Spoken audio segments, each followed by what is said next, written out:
కట్టుకుంటారు. అడవిలో మొత్తం చుట్టూ పారి గోడ కడితే ఎట్ట ఇది ఇల్లు అవుతుంది, దానికి ఎట్ట ఇది అవుతుంది.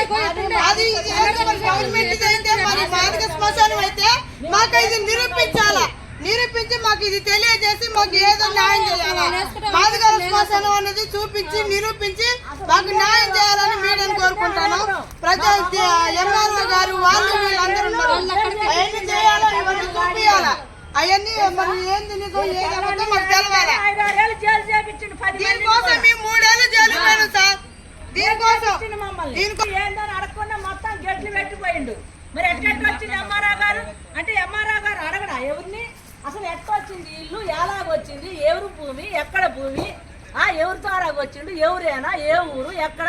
మేము మాదిగూడెం పుట్టి పెరిగి మేము వేసుకొని ఎదువరకు ఇదంతా నేలాపురదని ఈ పారగాళ్ళందరూ కిరాయికుంటున్నారు. మొత్తం అరేకరం చేశాడు. గోళ్ళ వేసుకున్నాం మాదిగూడెం వేసుకున్నప్పుడు ఈయన కూడా మా తరపున వచ్చిండు. వస్తే ఆయన కూడా వేసుకున్నోడు వేసుకోవాలి, మరి లేని వాళ్ళు వేసుకొని ఇవ్వాలిగా. మొత్తం అరేకరం ఆక్రమించి మొత్తం గోడ కట్టేస్తున్నాం. మొన్న ఎంఆర్ఓ గారు కూడా వచ్చి మరి ఈ స్థలం ఆడిది ఎక్కడిది ఏందని కూడా అడగకుండా మొత్తం గేట్లు పెట్టి పోతాడు. ఇది గవర్నమెంట్ స్థలం మా ఇల్లు వేసుకున్నాం చూడండి ఎంత ఉన్నాయో. ఇల్లు లేని వాళ్ళు వేసుకుందాం, ఇల్లు వేసుకొని కూడా ఈ నీలాపురం ఉండలేక కిరాయిలు కొంటున్నారు. సరే వేసుకున్నా ఎట్లా ఏదో చేద్దామని మొత్తం గోడ తిట్టేస్తాను. కానీ ఎవరు కాడ కొన్నాడు? అడవిలో పారి గోడ కడితే ఇల్లు ఎట్టయితే సార్, అడవిలో పారి గోడ కడితే ఇల్లు ఎట్టయితే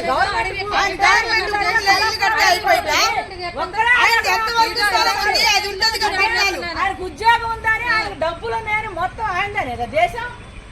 దేశం ఆయనదేనా అన్ని మొత్తం గవర్నమెంట్ ఆయనదేనా, మాకేం లేదా. మీరు మాది కూడా ఇచ్చింది వాళ్ళకి 100 గజాలు లేదంటేనే ఇచ్చారు. ఇక్కడ ఆడిపోయి ఎంఆర్ఓ గారు నా కట్టుకోవడం పోలీసు వాళ్ళు చేసుకోవడం మాట్లాడితే పోలీసు మా వాళ్ళని 5-6 ఏళ్ళు జైలు చేపించండి. ఆయన మా పెళ్ళని రేపు చేశారని ఉత్తగాడు ఇల్లు వేస్తున్నందుకు రేపు కేసు పెట్టించింది తెలుసా. అరేకరం అండి ఇది, మీరు చూడండి అరేకరం ఒక్కడికి అరేకరం కట్టిస్తారు సార్ గవర్నమెంట్.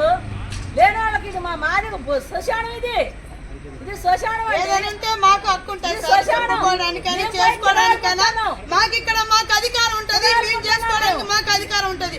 ఎక్కడి నుంచో వచ్చి 100 గజాల ఇల్లు కట్టుకొని ఇప్పుడు 500 ఎకరం గజాలు నాదని ఇల్లు కట్టుకుంటే అది ఎక్కడి నుంచో తెలియదు. మాకు ఇది న్యాయం జరగాల. ఈ ప్రెస్ రిపోర్టర్ మాకు న్యాయం చేయాలని మేము కోరుకుంటున్నాం. అది కాదు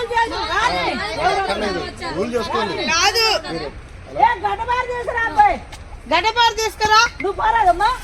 గడ్డపార తెచ్చుకోలే బాగా పెట్టి 6 కాళ్ళు ఉంటే 6 కాళ్ళు ఉంటే వేసుకోవడమే. ఒక్కనే బతకని చెప్పరుగా.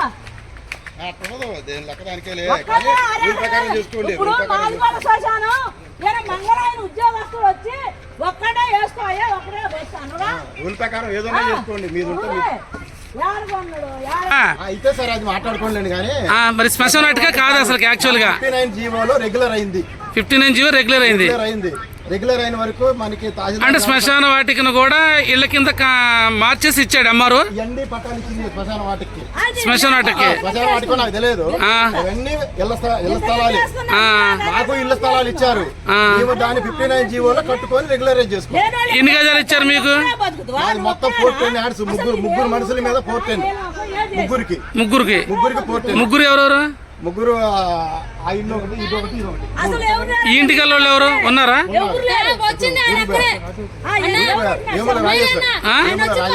అవతల ఇప్పుడు ఆయనకి ఇచ్చిన 100 గజాలే. ఇదంతా మొత్తం నీళ్ళు ఉండేది. ఆయనకి ఇచ్చిన 100 గజాలు మా వాళ్ళు ఇచ్చారన్నా. మా వాళ్ళు మంచి స్థలాలు మా మాధవాళ్ళు ఇచ్చిన స్థలాలు ఆయన వేసిండు.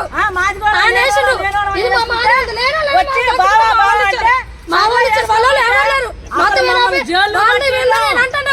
అంతే అసలు ఏది లేదు. మొత్తం దొంగ పట్టాలు చెప్పించిండు. మొత్తం దొంగ పట్టాలు చెప్పించిండు ఆయన. దొంగ పట్టాలన్నా ఆయనకిచ్చింది అది. ఇది మొత్తం మండడానికి ఖాళీనే ఉందన్నా. మండడానికి ఇల్లు లేదు ఇప్పుడే. మండడానికి కొత్తగా ఇల్లు